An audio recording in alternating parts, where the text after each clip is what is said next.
Do you know when, why, and how to properly calibrate the probe? If not, stay tuned and we'll walk you through all the details step by step.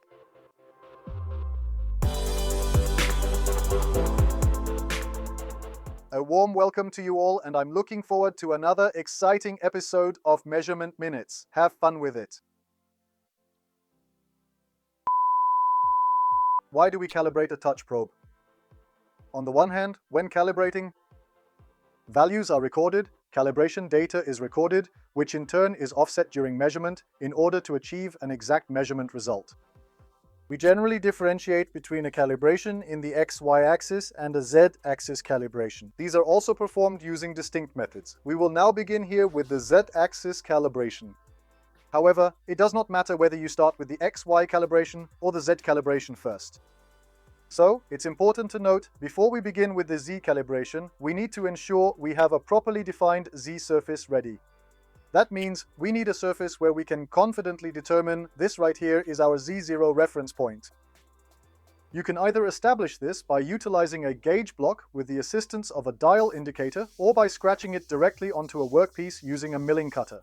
It's up to you how you go about it. The important thing is that we need a surface here. I'll spare you that now. We've already done that here in advance, of course. Here we have our Z0 surface in our active coordinate system, and it's on this surface that we perform the calibration. To do this, we use the hand wheel to manually position our probe in front of the fixed surface, or in front of the surface approximately 10 millimeters where we want to calibrate. Next, we initiate our calibration cycle. The probe is activated, calibrated automatically, and that's all there is to it.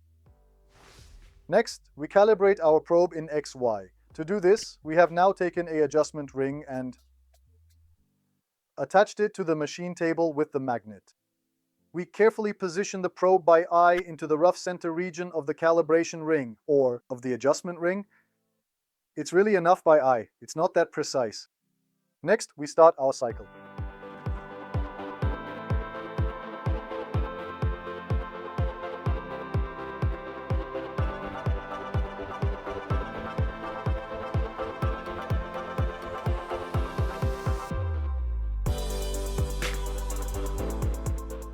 Now you're ready to go. See you next time. As always, stay process safe.